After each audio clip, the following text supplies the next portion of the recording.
again, listeners, and welcome back to the Kotu Classic FPL podcast. I'm your host, Solomon, and as usual, my co-host, Chama. Well, boy, ni na mangi ba, ya ba, no ba debe. Alright, muy cool, man, muy cool. And Nice. then we have a returning correspondent, Mr. Ben. Long time, man. And you lost it. Hey, it's been a while, Solomon. Wow, my around, not a homeboy. Long time no see, man. Nice. Boy, say Perez mo ko ya hal, Florentino Perez la to the home. Say mo ko la ha, mo la ken de gatut affaire. Nah, job yeah. School boy. Digga. It's good to have you back on, Ben. Nice, man. Good to be here. All right. So we are recording today. It's Thursday here in the US. I think in Gambia, I think it's almost 8:10 in the morning here. Ben, what time is it over there in Gambia? 3:10 p.m. 3:10 p.m. in the afternoon. Yeah. Okay. Chama? We are already in the Friday, 12:10 in Japan. Obviously, so in the future. In the future already, yeah. Okay, so without further ado, so our preview for Game Week 2, which is this episode, we're going to talk about the highlights, obviously, the template wins, obviously, and then Game Week 1 stats summary, which Chama will discuss and put us through the stats to see who the performers or the top performers, underperformers, and overperformers were for the past or the first Game Week of the season. And then we talk about our game weeks to see how well we did with our teams and our overall rank and how many points we managed to gather. And then we talk about the Kotu Classic Mini League, of course. And then finally, we'll talk about the main topic of the pod, this episode, which is the Game Week 2 fixtures, upcoming one. The top fixtures for Chelsea and as well as the captaincy matrix, which captains we should actually have for Game Week 2. And then we discuss our differentials, the usual, of course, the plans for the next few game weeks. So let's just jump right in. First things first, the results, like we said, let me just go through it quickly. Brentford 2-0, they beat Arsenal 2-0, which was a shocker, obviously. Man U won 5-1 at home to Leeds. And then Burnley also lost 1-2 to Brighton. Chelsea won 3-0 against Crystal Palace. Everton won 3-1 against Southampton. Leicester won 1-0 against Wolves. And then Watford won 3-2 against Aston Villa. A good game, of course. And then Norwich, they lost 3-0 to Liverpool at home. And then Newcastle lost also 4-2 West Ham. At home to Newcastle, obviously. And then the shocker, obviously, is Spurs winning 1-0 against Man City. Of course, the shocker is not that. I think the shocker is Arsenal. It cannot be Spurs winning. Spurs, Man City have never won in the Tottenham New Stadium. They have never scored there. Not just win there. They have never scored in the Tottenham New Stadium. So it's not a surprise. But the Arsenal one, that's the biggest surprise. They're the champions. Of course, but Arsenal for people like me, it's not a shocker, honestly. But it's the Premier League. Abed, it's the Premier League. Anybody can beat anybody on any day. Yeah. I think if you look at the 4 teams involved, only a few people will expect Brentford to win. Just coming to the Premiership and all that. But we have quite a number of people who expect Spurs to basically beat City. So I think the shocker will actually be Brentford winning. Of course, yeah. It can be Spurs, yeah. Okay, but to be fair, Arsenal have a few key names that we're missing from the team. Against Arsenal. Yeah, so we'll give it to them. But Brentford were really. I think we're calling them Arsenal Light on the WhatsApp page actually. Obviously, because we have some new players there. Players I've never seen, like Lokonga. Is it Lokonga? Lokonga, but he's a good player. I think he had a decent game, in my opinion. He played pretty well. But yeah, for me personally, I think the game I enjoyed the most this week has to be the Newcastle West Ham game. Of course, has the most goals, but that game was very, very, end-to-end stuff. Newcastle leading, West Ham coming back, Newcastle leading again, and then it was a lot of goals. And yeah, of course, and FPL-wise, it was a nice one because I had two West Ham players. So yeah, good one. But that would have been my most enjoyable game of the week. Okay, Ben, which game was your most enjoyable game week? It will be Brentford against Arsenal. I was really surprised by Brentford and the kind of football they play. I know I read quite a bit on them coming into the FPL season and the fact that they attack minded and things like that. But I was really surprised with the way they move the ball. So I know most of the time, like when teams just come up, they are nominated to go down immediately and things like that. But if they keep up this momentum, I actually see Brentford staying in the Premiership. So the most enjoyable game I watched was actually Brentford against Arsenal. Yeah, it was a good one. Yeah. I think all the promoted teams did well. Even Norwich, they did well against Liverpool. Of course, it was Liverpool were just a bigger team and things like that, and had the more experience. But Norwich, they did pose some threat. And yeah, Aston Villa, they kind of get a real beating from Watford. It should not have been 3-2, but it ended up 3-2. I think they really dominated them, Watford, and then in the end, Aston Villa got a couple of consolation goals and things like that. So it looked nice at 3-2, but it should have been more than 3-2. They were absolutely abysmal, Villa. And Watford were on top of form. Yeah, on top form. You have to say that. You have to give it to Watford. More about Villa. More about Watford than Villa. Okay, to keep things moving, just go to the next topic, which is the game week stats summary. Chama, can you just take us through quickly? Yeah, this is just to summarize the game week performance of players. First, the players and teams. Firstly, I will start with the teams. This table here shows the team performance, underlying statistics only, big chances and expected goals and goals scored in the game week. And by looking at this, of course, West Ham were the best performance because they had the highest number of big chances in terms of underlying numbers. They have the highest XG. Of course, they scored 4 goals, one less than Man United. But the biggest overperformers in terms of expected goals against goals scored, it was United with 2.7. And the team that underperformed the most was Manchester City against Tottenham. They created a lot of chances. They were unlucky not to score, but Tottenham defended well too. So, yeah. I will move on to the defensive category of teams. In that regard, Chelsea were, of course, the best defensive team. I think they just continue from where they left off from last season. They only conceded, they did not concede any big chance. It was only Chelsea, Wolves, and Brentford against Arsenal. They did not concede any big chance. So those 3 teams, and Chelsea only conceded an XGC, expected goal conceded, of 0.2, and they ended up conceding 0 goals. So Chelsea were the best defensive performance of the game week, and the team that overperformed most defensively was Spurs, Tottenham Hotspur, of course, because of Manchester City were the biggest underperformers. So Spurs, obviously, they should be the highest the biggest overperformers in terms of goals conceded. They should have conceded, in terms of XG, they should have conceded about 1.8, but they did not concede any goal. So they were the biggest overperformer, and Leeds were the biggest underperformers. So usually I really like the Leeds goalkeeper because he usually overperform, but on this occasion they really underperform. But yeah, I think it was down to quality of finishing from Bruno Fernandes rather than the keeper not having a good game. Of course, the first goal maybe he could have done better, but it was more down to quality of finishing from United in that game. That's why, yeah, sometimes you have to weigh in this overperformance and underperformance. It's not always about the poor finishing or the how bad the opponents are, but how good the other team was. And in this case, it was mostly how good United was. That's why their finish was absolutely great. That's why they did that. And let's look at the players, which is more of an interest for FPL managers.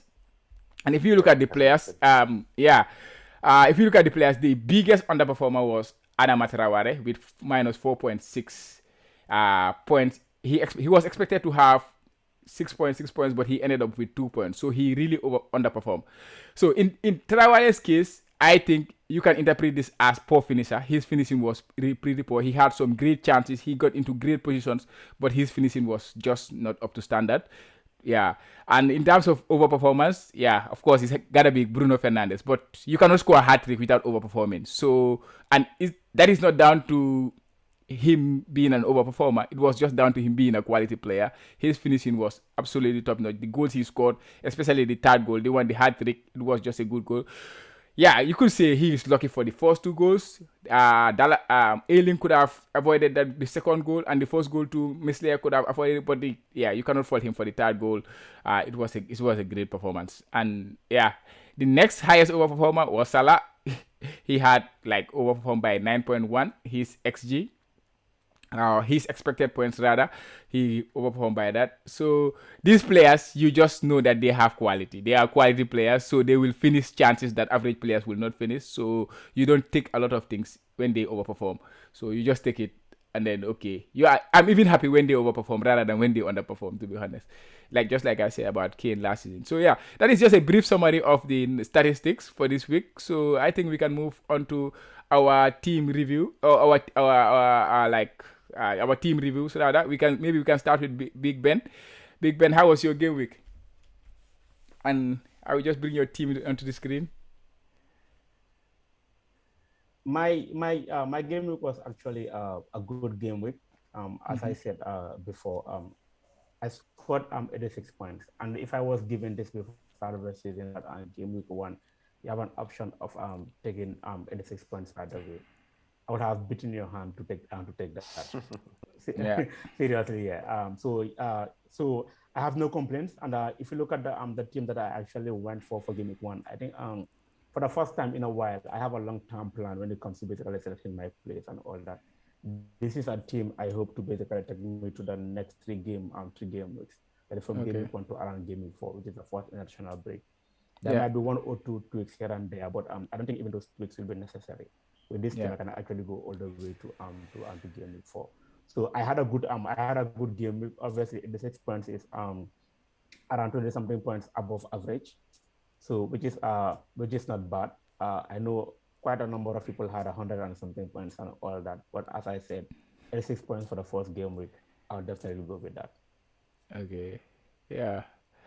Some any players that impress you, or any players that you wish you had, or something like that? Any decisions that you regret in the first game week? Decisions, not really. Maybe the slight regret I have might actually be gain from Mane instead of Salah, because Salah was actually in my first draft, and I think during the week leading to the first game, that's when I basically sat down again and removed Salah in for Mane. But it's not a big regret, because my reasoning for having Mane was actually a solid one. He had a poor season last season. He has a point to prove this season, and as with all champions, when they have a point to prove, they perform. I see Mane performing in this season. He might not have performed in game week 1, but definitely I see him actually performing now. This season, yeah. I think so. That's the only table decision. I think he had a better preseason than Salah. Honestly, Salah never scored a goal in the whole preseason. Yeah. But then when the season starts, usually it's a whole different ball game. Yeah. Yeah. I think. I think it was similar situation last preseason too. Salah did not score, so I think you cannot buy a lot of things from Salah when it comes to preseason. But yeah, I think Mane has been sharp, because I have been monitoring Liverpool's progress throughout the preseason. He has been one of the sharpest players in the team. So I don't see it as a bad call. But of course, when Salah is scoring 17 points and Mane is blanking, then it becomes a bit tricky. But yeah, I think Mane is still there. There is still some point from coming from Mane. But I think it's a solid game week, like you say. 86 points is not a bad point. It's just that it was a very, very, very high scoring game week. It was if somebody is new to FPL and then get this kind of point, they feel like, oh, this game is so easy. But then they will come in and then, hit a 20-pointer or a 30-pointer and then say, oh, this game is so boring, let me go and play something else. But yeah, I think it's a solid start. And I think we can move to Solomon. Let me bring up your team. Yeah, so... Goes to your team. I had 94 points, which is not bad. I was hoping for more, because the only player that I actually brought in last minute to kind of, I think I have an inkling that he was going to do well. Mahrez just got a 2 point for me. So, yeah, 94 points. If I had gotten 100, that's the thing about this game. You always want more points. So, I was hoping for 100 points. Yeah, you never satisfy. I know, right? Can you imagine having 100 points in your first game week? You know, that's like even the cake is not even there, but the icing is already there for the cake to come. You know, so that would have been perfect. But yeah, I can't complain, to be honest. 94 points, I'll take it any given day, regardless of what the game week is. So yeah, I think I'm happy also with the players that I have. I think, like I said before in the previous part, I'm going to be patient with my team, and then try as much as possible to like not to rush transfer in or transfer out players. So before I make any transfer, I make sure that it's one transfer. I'm going to utilize it to the best. Make sure that any player I bring in is going to be there for the next 3 to 4 game weeks. And yeah, the only thing I'm not happy about this is that my bench is not the best because I tried to pump all the money in the starting 11. So I have to fix that in the coming few game weeks. Other than that, overall rank of 817,000, I think it's not bad. But because the total number of players so far, this is the highest it's ever been. I think for game week 1, 7 million. Wow, 7. Yeah, who knows? Maybe at the end of this game week, it's gonna probably double, probably 15 or so. So yeah, highest points of this game week was 150, and the average was 69. So it's not bad. It's not a To be bad start. honest. Absolutely not. Yeah, yeah, yeah, Definitely. yeah. It's not Not bad. sustainable, but it's not bad. Yeah, yeah, yeah. You will take that every other week, right? Yeah, Every why other not? week, every other week. Okay, so yeah, let's go to mini league, the Kotu Classic mini league. This Okay. is just game week 1. Oh, you don't Yeah. want to So you don't want to know my Chama team. is Okay, yet to I oh, Chama, I Chama Chama. is yet to do I think we can move. You know our host guy. That's why You know, he always you know what's forget. funny? You know what's Uh-huh. funny? The funny thing is, Uh-huh. it's Chama. because I've seen it's like I've seen it there. You know, I've seen his team so many times that I've forgotten that, you know, everybody hasn't seen it. Okay, Chama, please, No, before you yeah, I will make it very short, maybe. okay, please. Yeah, I have a dream start for a game week. I don't have any complaints to make. Yeah, I ended the game week with 113 points. And Oh. yeah, I think all the big calls that I made, they paid off. First one was not going for Tony, and I went for Rafinha. Of course, Tony scored more points than Rafinha, but I think I will want Rafinha more. That's why I went with Rafinha. So both of them blanking was good for me. And the other big call was going for Bruno Fernandes over Salah captain. I know Salah was the most popular captain, but yeah, me and Ben, I think we went with Fernandes. I think I was so convinced that Fernandes had a better fixture. Leeds is not a great team to play, and Fernandes was playing at home. Salah was playing away from home. I think those two calls, they came off very well. And also, like you say, my bench was not great, but I'm happy that all like two of my bench players like Aylin, Livermento, who is a 4 million player, they all started, and the other one Scarlett of Tottenham, he's also playing in the European Conference, kind of. So there is no decision that I made in this game week that I kind of feel I should not have made this. I think it was just a perfect start. I cannot remember saying my team was perfect, but this game week was pretty perfect. I ended the game week with overall rank of 26k, which is a very Wow, solid 26K. solid start. Yeah. So yeah, I think I'm just content with my team. I'm very happy with it. But now let's bring on game week 2. Yep, we can move. That was short, If right? so you if you could do it again, you would not change anything in your team right now. Um, what do you mean? I don't understand the I question. mean, I mean, if you should do game week 1 again, what would you Uh huh. change about this team?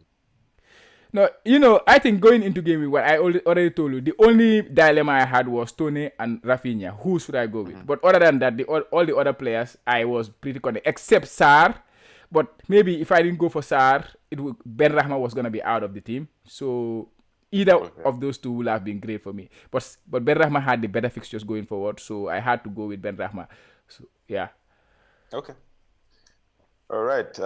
So my bad for jumping Cham. It's because he had a very good game, so I just wanted to just exclude him from the whole thing.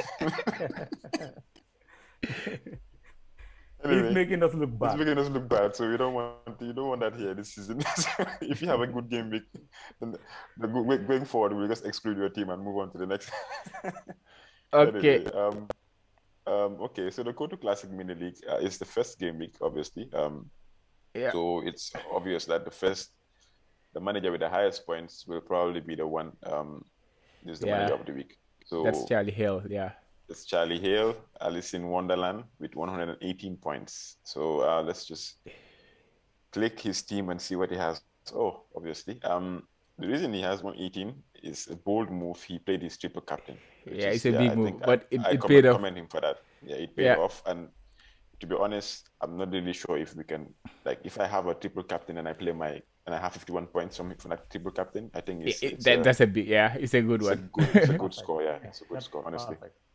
yeah. So Irrespective of which game week, irrespective of which game it's week, a yeah, perfect score. Yeah, yeah, 51 for from your triple triple captain. captain is good.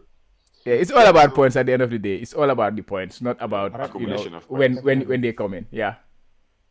Oh yeah, Definitely. so he triple captain Salah with 51 points. He also has Bruno.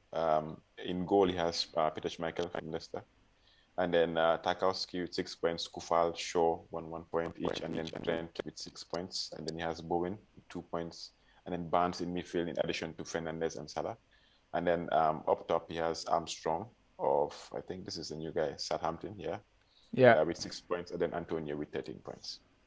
So all together, not bad. So congrats, Charlie Hill. It's keep it up. Yeah, just keep it Six up. Let me. 6K rank. Yeah. It's I don't know. I don't think you can hope for anything better than this, to be honest. Yeah, for that. So I'll just go to the top. Let's say top five of the league, Yeah. even though it's early doors anyway. So in second we have Andrew Henning. That is last season's winner. It's champion. Yeah. Yeah, he's wow. This guy and yourself, he has The guy 115, is going for it 115 points. again. He's going for it again, man. Honestly, I don't even know how he does it, but yeah. And then yourself, Mr. Cham, Uh, Bonge, and then in fourth we have somebody new. I think it's James G. I don't really know yeah, him, we have a but lot of, yeah, the league is pretty huge this it's year. it's, it's gonna be competitive. Yeah, with Yeah, it's gonna be good. 111. Yeah, And it's, this team is I foul. think it's also important to announce that by game week 3 the league's gonna be close. So yeah. Oh, okay. Yeah, not close, but say in terms of the prices, right? And No, it's gonna be close. Like if you don't join before game week 3, the league is gonna be close. Like you cannot enter the league anymore. okay. Like yeah. All right. And then I find that's fine. So that's good for everybody to know. We're going to close the league by game week 3. So please, Join listeners, before. please join the league as much as possible. Yeah. So because it's competitive, as you can see, the way I'm reading, that it's a difficult league to join, and it's going to improve your managerial skills. And then in fifth we have Alfred Blair, Mr. Liverpool. So it's competitive, man. To be honest. Yeah. So those are the top 5 for the Kotu Classic Mini League podcast in game week 1. So there ends the uh, preview section of the pod. So the review, sorry. So we'll just jump to Game Week 2 preview. Chama, take us through the fixtures for Game Week 2. Yeah, game week 2 Liverpool kicks it off with Burnley. Saturday lunchtime kickoff. Aston Villa, Newcastle. Crystal Palace play Brentford. Leeds United play Everton. Manchester City play Norwich in the late fixture. Yeah, Manchester City play Norwich. Those are the 3 o'clock fixtures UK time. And then we have Brighton play Watford, Southampton, Man United, Wolves play Spurs, Arsenal play Chelsea. That is the big game of the week. And then finally on Monday, West Ham play Leicester City. That closes the game week. Yeah, I think it's a very interesting game week. I think if you are looking at the standout fixture from an FPL point of view, you have to look at Liverpool, Burnley, Manchester City, Norwich, and Manchester United playing Southampton. Those are the teams that we should be targeting, especially when it comes to our captaincy. Yeah, these are the fixtures. What do you think about the fixtures? Ben, do you have any fixtures that you are particularly targeting? From a football fan point of view, Arsenal Chelsea is going to be an interesting game. I Yeah. know we said that Arsenal are not at their strongest, but again, it's a big game. Arsenal is still I still consider them a top 6 team, and any day they can challenge any team. But at least from a fantasy point of view, I actually have 2 fixtures I'm looking forward to. One is Man City versus Norwich. It might be a high scoring game. And then the other one will actually be Leeds versus Everton. I also see that to be a high scoring game. At least Yeah. those 2 fixtures from a fantasy point of view. Do you have any assets from Man City? Because I don't think you have any. No, I don't. So if we move on to the transfer plans, I actually have I have a plan. I don't know whether to disclose it now or wait until we get. Okay, let's wait there. Yeah, Let's let's skip But to it. answer Let's your skip that. question, no. Currently, I don't have any asset from Man City. I don't have any other from Man City for now. Yeah. Bruce, who are you targeting? Which fixture are you targeting? Obviously, I brought in Mahrez specifically for this fixture against Norwich because I anticipated that they were going to run riot. But like how they started the game against Tottenham, Mahrez wasn't really involved in the build-up play or anything like that. So I'm really fearful that he might not start. But hopefully, So you're gonna sell him. I think I'm not gonna sell him. I'm not gonna make any rash decisions anymore. If he plays, fine. If he doesn't, it's okay. I'm still gonna go ahead with him. Even if he comes in 15 minutes, he can do a madness. Anyways, Captain Mahrez. I was gonna captain him, but I have decided against it. If he actually did well in the game week 1, without a shadow of a doubt, I was gonna captain him. Yes, it's Man City, you know. I know. Since he didn't really impress me as much, so I don't think I'm going to captain him. But yeah, that fixture is no surprise. I think for me, like if anyone has a City asset like in that midfield, it's worth the gamble. Yeah, absolutely. Whether you know whether they'll start or not. But again, it's against Norwich. Any City asset in that midfield, if I were you, I'll captain Mahrez. Yeah, in the beginning I did put him as captain on my boss team, but I had to reconsider. Yeah, like what's his name again? Late Riser, he has this saying that he say, we have to put ourselves in a position to get lucky. Understand? So yeah, it's Manchester City, but you have to put yourself there. But if you don't, like for example, because Mahrez did not perform in the last game, but I understand you are a form type of guy. He needs to perform before you can trust him. But looking at the fixture, for me, I would have gone with it, like Ben say, because if I had a Man City asset, I don't even think about Salah. I will captain them because I think this game week is the game week that you have to use this opportunity. You don't have this opportunity a lot. KDB, like I say, is only 2%. Of course, we get to our differentials and we talk about that. Yeah, if you have that opportunity with a Man City player, I will not hesitate. You have to put yourself in that position to be lucky, or else you will never, you will always be following. But yeah, I know you are the safe type of manager, so I'm not surprised that you will not even consider it. The thing is, my first instinct, like I told you, we had this discussion before, was that I was going to captain Mahrez. But then that's the thing, I'm a very recency bias type of manager, so I might be tempted to captain him anyways because we still have the game week deadline, hours away. So yeah, still possible. Who knows? Okay. But yeah, that's a nice segue into a captaincy discussion because we go into the captain metrics before we discuss about our plans. So yeah, like last time we discussed about this metrics is about the captain options that it's like the options you have for captaincy in every given game week, and we have up to 6 options. Basically, the choices are choose based on the fixture and the type of player they are. So like premium players, they are the 10 million plus players. Like standard players, less than 10 million. And there are a set of teams that we consider as the whipping boys. Those teams that we expect to be beaten all the time. Those are the Norwich, the Southamptons, the teams in the lower side. And then they are the difficult teams. So that's why, of course, Salah and KDB happens to be very enticing this week because they have one of those teams that we expect to be the whipping boys, kind of. So in terms of the captaincy metrics, it did well in the first game week. It went with Salah, Bruno Fernandes. Of course, that was an easy call, and those players, they all delivered. And in game week 2, it is back in KDB and Salah. But I know the general consensus out there is Salah and Bruno Fernandes because of recency bias. Like Solomon, because of what happened last game week, Bruno scored 3, Salah scored a goal and 2 assists. So they are the most popular captaincy option. Those are the debates. People are not even talking about Manchester City assets. They are not even getting them. Manchester, for example, KDB is just 2.7% owned in the game. That tells you that people, because of he did not perform, he did not score, he did not assist against Spurs, people are not considering him. But according to this, I think he is one of the best captaincy options. So for the captaincy metrics this week, you have KDB, Salah, Danny Ings, Bruno Fernandes, of course, is there, Harry Kane if he plays, and Zaha. Zaha too, there is no much mention of him, but he has a very good fixture against Brentford. I just wanted to mention that about the captaincy metrics. Do you guys have anything to say on top of that? Ben.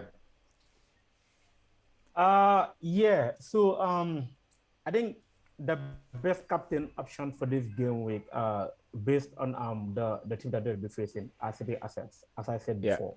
Yeah. And the City assets, especially their midfield assets. So if I had any City assets on my team, definitely I was going to basically captain them. I Yeah. currently don't have any City asset, but I'm looking at one City asset. So as I said before, during the review, I'm happy with my team, but I'm thinking about one change. I have two players in mind. So Barnes might be out of my team, and if Barnes is out of my team, I'm actually bringing Fernando Torres of Manchester City. Ferran Not even Torres. the Okay. Mahrez or anyone. Yeah, Okay. exactly. Yeah, Torres for the simple reason that he's a midfielder playing as a striker in that City Yeah. formation. Exactly. So a And lot of City City will create a lot of chances in this against Norwich in game 2, and if he plays as a striker, I think he will take one or two of those chances. yeah. Again, And a actually, midfielder playing as a striker, like every goal you score is 1 point 1 point extra and things like that. and the So clean I'm sheet there. really Yeah. really tempted to bring in yeah, exactly. I'm really tempted to bring in Torres, not even the household City name, things like that. Yeah, I think in their game against Spurs, Torres was one of the most impressive players in their team. He could have scored a couple of goals. He was making the right runs. It's just that they were not getting the balls to him, but he was really impressive. But again, we are talking about Manchester City here. What Pep will do and what we think he will do. They are two completely different things. But yeah, we hope and pray, right? Like you have to put yourself in that position to be lucky. And if he starts, I think last season he played against Newcastle and scored a hat trick. So you never know. Maybe it might be that game that he could get into that. So yeah, you just have to try. That's what we do in this game. We try our best and then see what happens. And one more thing. One reason why I think Torres is going to see a lot of minutes this season, Uh huh. barring Harry Kane joining Manchester City. Yeah. Obviously, if Kane joins Manchester City, I see Kane starting almost all the games. Yeah. But without Kane, at least for the next couple of games, I don't think Pep trusts Jesus as before. I mean, Yeah. Gabriel Not really. Jesus. That's one. And two, the guy didn't have a correct preseason. I mean, Proper Gabriel Jesus. preseason. Yeah, a Yeah. proper preseason. He was away with Brazil in the Copa America with travel and all the games that he played in the Copa and things like that. I think Pep will try and ease him into the team. So he might not even Okay. start on the next game week. And yeah, I see Torres basically playing. And actually, he is also one of those outcasts in the team that is like trying to push for a move. Him, Bernardo Silva, and the Stalins, and even Cancelo. But because Cancelo, they had to use him. Walker came back late and all kind of things. But these are the players that are pushing for a move because they don't like the rotation that is happening there. So yeah, like you say, Pep does not trust Jesus anymore that much. So maybe Ferran Torres is a very very good shout, and yeah, I don't know if I have the I have the balls to go there, but yeah, it's a good one. Uh, Two things. This Yeah, the captaincy matrix. The KDB. I feel like it's last season showed us that KDB is not really the top asset in the team. yeah, With Man City, it's always changing. So right now they've signed what's his name again? Grealish. Grealish. Grealish. Fine, they've signed Grealish. It's going to take him a while to get going, but once he gets going, KDB might not be the first guy. If they sign Kane, it's also keep on changing.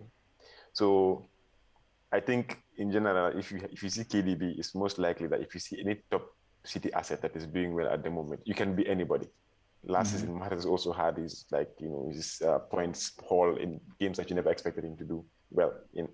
So that's one. Another thing is that Bruno should have been there because last season against Southampton, Man United ran riot. The 9-0 where we had about 5 different scores in the same game. Yeah, Wow. That can also repeat because it's Southampton. They don't have things yeah. anymore. And I'm not sure about how the defense looks at the moment, but I don't think Vestergaard is it's left.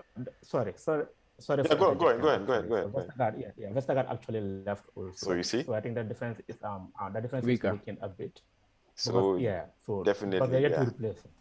Yeah. So you see So that without also is Ings, an that issue. attacking Yeah. threat is not there. And the defense also Vestergaard is missing. not been there. Yeah, the defense also has been And it's weaker than before. So yeah, Bruno is a good choice also. so given also that Manchester is like we played a home game and the fans we are buzzing and the team is also buzzing right now because you can see like as a fan I can tell you that in playing ground, you know, Varane is there, so the team is at an all-time high in terms of morale right now.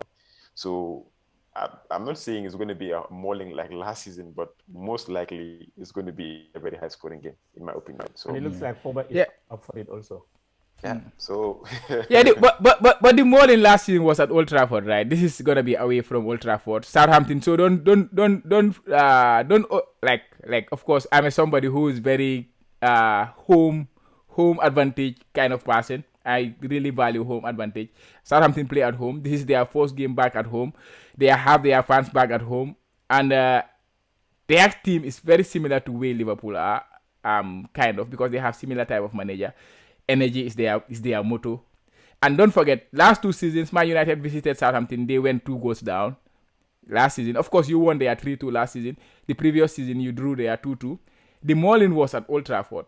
And Southampton is not a team that you maul and then you maul them again. Because I think Leicester did it a season ago, and then they learn from it, and then they become better. So they learn from their mistakes. But of course, their team is weakened by the defensive instability. They lost a couple of defenders here and there.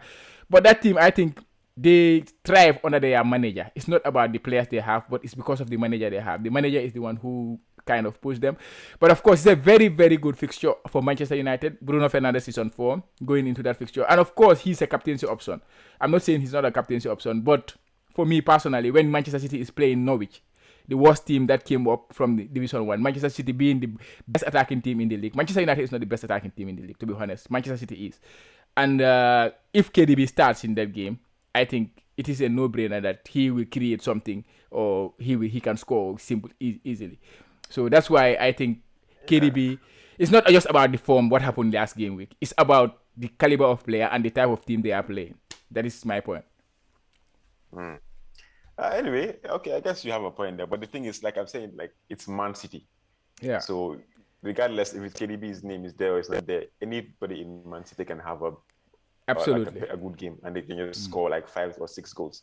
But then my thing is last season we can see the influence of KDB. He changes the game. He's like the assister, the person that's going to assist the goal. Yeah. Assister of the assist. So he's not really as involved as before, like when he scores the goals or he gets the assist, the direct assist or whatever, or takes the penalties.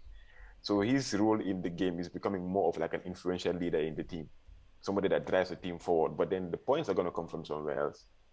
But anyways, I think we're spending too much time. Yeah. You just jump on to the game week team discussion. So Ben, let's see your team for game week 2. Take us through the players you have there.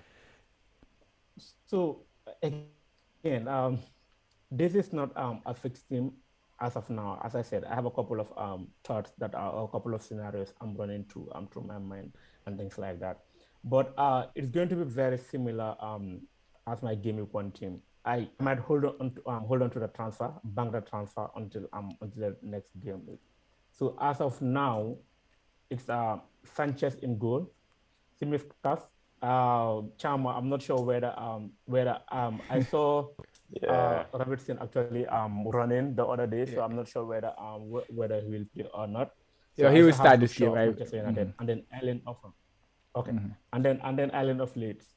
Then my midfield is actually a midfield 5 of Jota, Fernandes, Mane, Rafinha, and Barnes. I have Antonio and Ings as my strikers.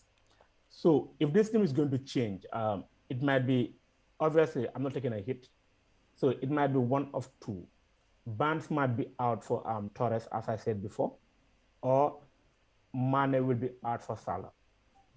So those are the 2 things that I'm actually thinking right now. But for the first time ever, I also have a captaincy metrics, my own captaincy metrics. And looking at the metrics, my own personal captaincy metrics. And looking at the metrics when I was preparing for the board, I actually saw that I should have a Liverpool asset as my captain. So if Mane stays in the team, he might be the captain. If Salah comes in, definitely. But you guys have convinced me to actually, or you guys have confused me to actually think of Fernandez also now. So, Yeah, he's an option. but that's the thinking. Yeah, but that's the thinking for now, at least. Okay. Yeah. So it's either Mane and Salah for Mane, or Torres for Barnes. I'm sure by Friday or early morning Saturday, I'll make a decision. But right Okay. now, this is my team. All right. Nice. That's good. Chama? Nice. Okay. I wanna just ask Ben before we move to my team. Yeah, Torres is an option from Man City. Why are you not considering Mane to a Man City big asset like a KDB or a Mahrez or something like that? Why is that not part of your thoughts? Because to be safe, to be in a safer seat, yeah. No, Mane owes me points. Yeah. That's a simple reasoning. Like again, Salah doesn't have a good track record against Burnley. I think he's yet to score against Burnley. I think he only scored once. He haven't scored in the last 5 games against Burnley. He only scored once. Yeah. There you go. Yeah. There you go. Yeah. So I don't see Salah performing in this game week. So I think that goal scoring burden or that assist burden will actually shift to Mane, and Mane will deliver points for me. So that's why I'm not even thinking of having Mane for City asset. And again, those big hitters at City, who is guaranteed to start? That is the big issue. That is the problem now. That is the issue. Yeah, that is the issue. It's too early in the season to start thinking about Pep and his yeah. So I'll just go simple and straightforward for now. Yeah. The reason I actually chose Mahrez last minute is because of the preseason form. He was the only player that played most of the preseason minutes, and he's the one that's the fittest player. Yeah. Apart from that, I don't think I would have chosen Mahrez because I don't want to even deal with the issue of Man City assets.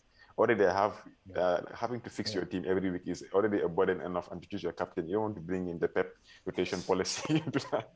That's the first thing. The first time I saw that Grealish was going to City, I removed him from my draft team and then just took somebody else. It's easy. You know? I'm tired, man. Honestly. Less headache for this. Less headache for you to think about. Chama, how's your team? Okay. Yeah, my team is pretty the same as my team from last week. There is nothing changes yet. There is no changes yet. Martinez in goal, Trent, Shaw, and Tsimikas in defense. Fernandez, Salah captain. Now the captain just switched from Fernandez to Salah. Greenwood, Rafinha, Ben Rahma, and Ings and Antonio up top. So I am more likely, let's say 90% certain to go with this, 90% certain.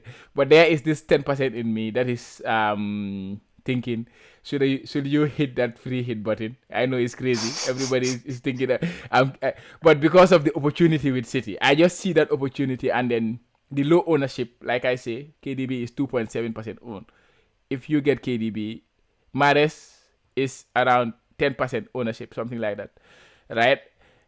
Diaz is the most owned player. I think only 2 Manchester City players are owned more than 10%. So, and this is the best. This is the best team in the league. You will never have this opportunity where they are lowly owned and they have this great fixture. So I'm considering. I'm not gonna do it. Let's say 99%. This is gonna be the team, but there's this 1% which is telling me, you can free hit and then go with 3 very good Manchester City assets while keeping Bruno and Salah in your team, and then just have a big game week 2 and then move. I have a question though. Like, do you think it's worth the gamble based on one fixture to play the free hit chip?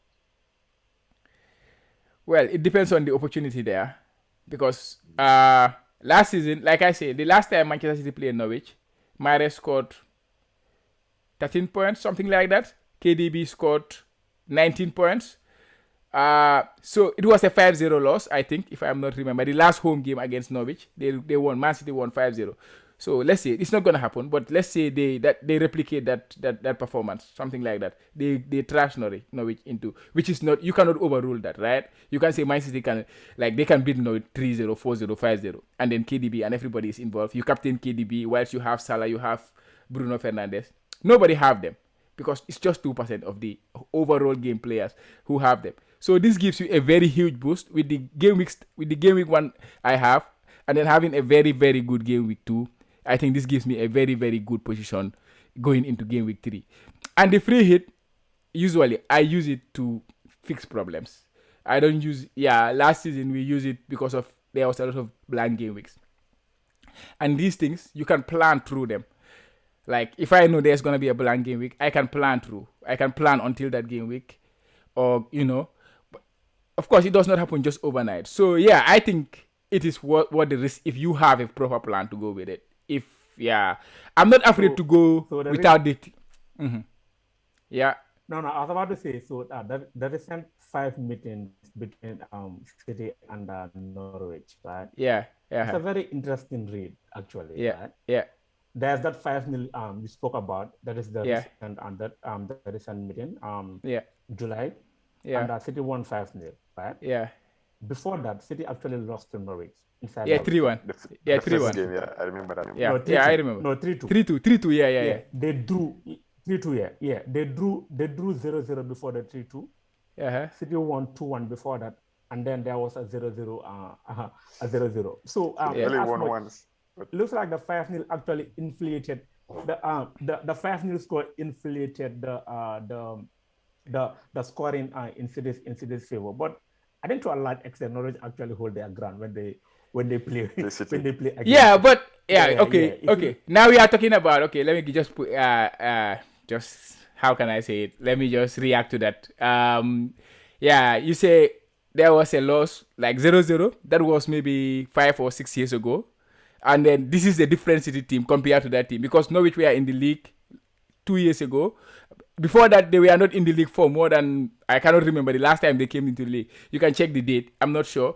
But it was a very, very long time. It was a very different City. Maybe even KDB was not at City by that time. So I cannot take any significance when it comes to those fixtures before.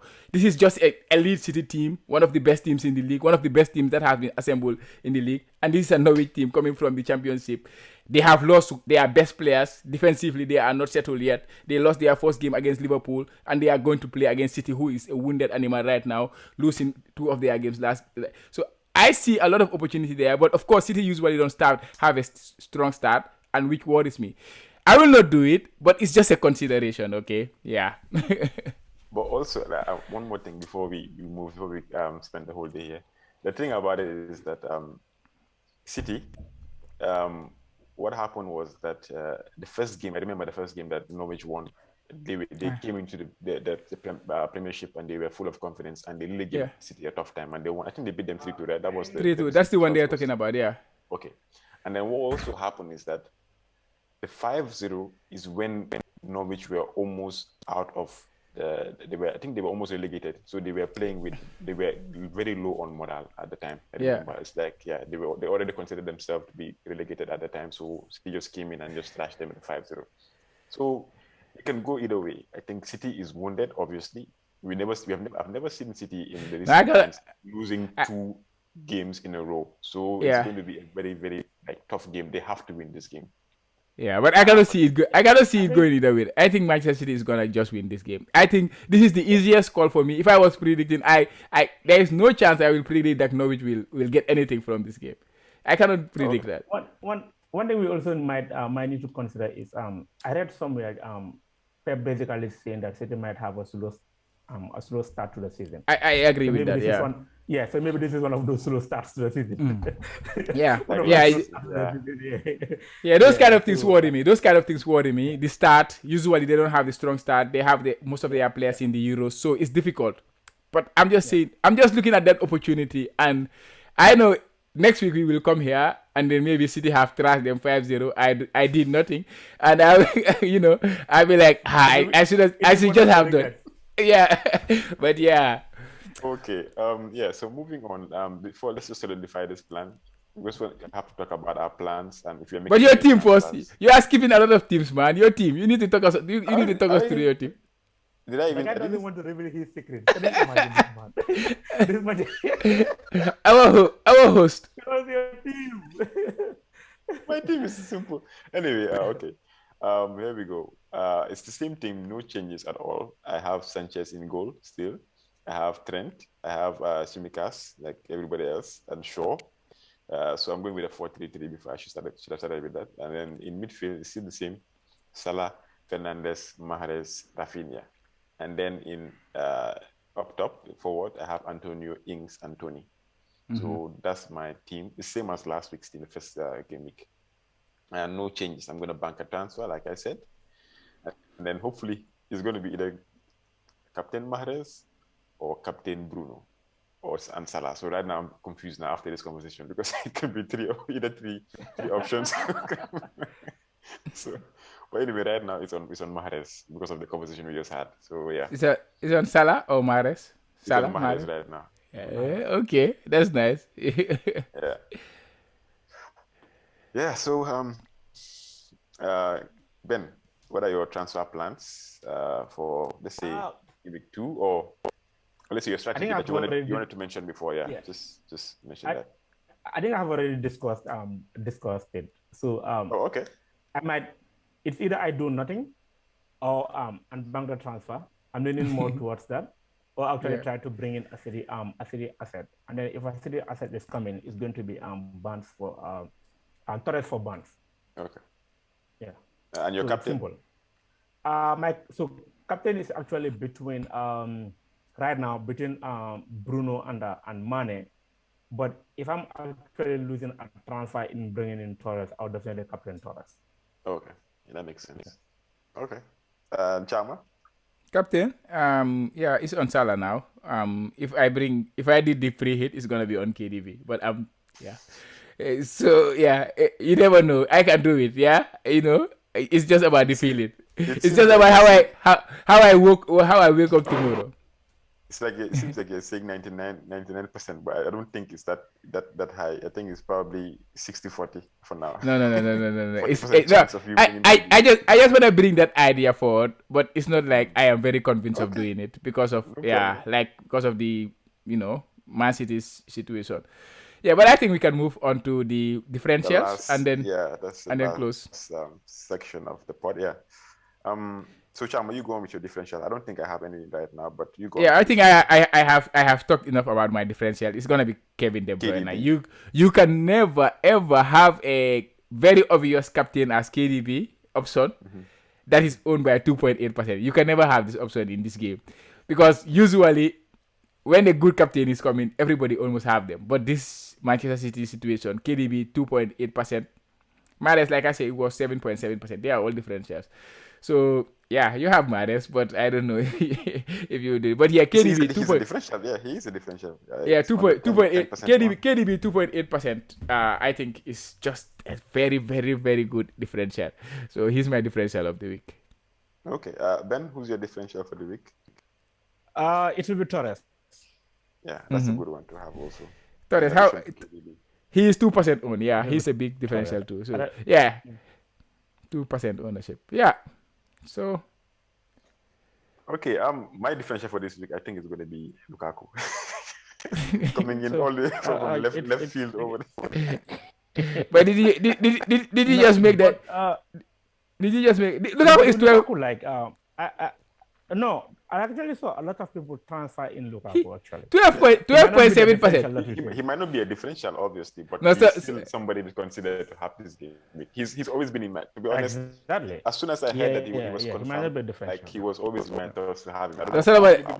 Salamat daf ñu den na xam nga dama toog rek xelaat Lukaku my differential. He is 12. You gotta toog rek Lukaku differential. He's 12%. He's 12% ownership. He's no longer differential. 12%. He's no longer 12% ownership, boy. Low differential, boy. What's happening is that people are thinking the same way I'm thinking. It's not my fault. No. But differential is less than 12%. I like that. That is our agreement. 12%. Less than 10. Okay, less than 10% ownership.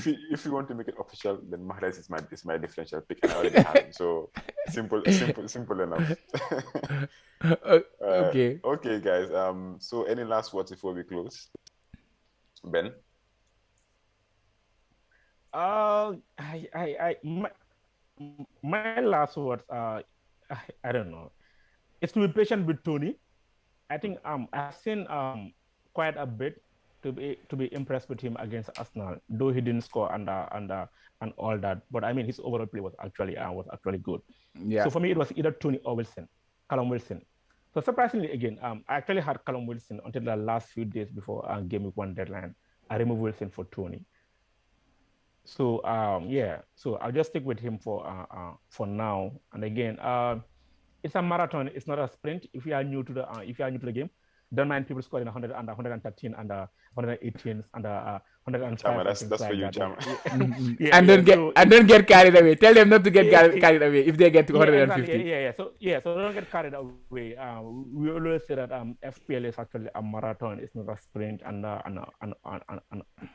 all those kind of things. Like things change rapidly within a single game week. You can actually jump from 1 million to 500,000 or 700,000. Absolutely, yeah. Game. So just be patient with your team and yeah. Okay, Chama. Yeah, I just wanna agree with Ben there. Tony was, because of Arsenal the way they play, they did not want to use him as their main number 9. They wanted somebody running off him because he is a physical guy and things like that. So I think going forward, he will be more of a scorer than a creator. In that game, he was more of a creator than a scorer. And somebody, if you watch it, you will want to think, okay, this guy is not scoring goals. He's not going to score goals in the playoff. But I think that was just a tactical thing because of the way Arsenal are. Sometimes Arsenal, they have it. You need a special tactic for Arsenal to beat them. It's easy. You can find. So yeah, Tony will come good. And Bueme looks interesting in that game Very too. So yeah. But yeah, my final words is just, guys. This is the Kotu Classic podcast, and it's relatively a new podcast, and the YouTube channel is also very, very new. So if you are new around, or if you are just seeing us, please subscribe to our YouTube channel and our podcast feeds in whatever or in wherever you listen to your podcasts on. And if you like what we're doing, please just hit that like button. And if you don't like it too, you can just dislike. But yeah, we will really appreciate it if you like what we are. If you like our podcast. So guys, please continue to support, and hopefully we wish you a very, very good game week. Let game week 2 be better than game week 1. Is that possible? That's possible. I don't think so. We're going to get a huge dose of reality in game week 2. Listeners, thanks for listening as always. Please don't forget to join the mini league because it's going to close in game week 3. So we have a lot of prizes for our winners, like last season, as well as the charitable cause that we are donating to charities for the winner choose from. Anyway, so please join the mini league as soon as you can. And please continue liking and supporting the podcast from YouTube, and as well as the podcast on Apple or anywhere you get your podcast, like Chama said. So thanks. It's been real. Ben, it's always good to have you on the pod. You should come more often. I should. I think I'm free for the next couple of weeks. I'll try and join you guys. Definitely. Quite often. For sure. Yeah. Okay. All right. So all the best, guys. Good luck in game week 2. Catch you guys on the next one. Bye-bye. Bye, guys.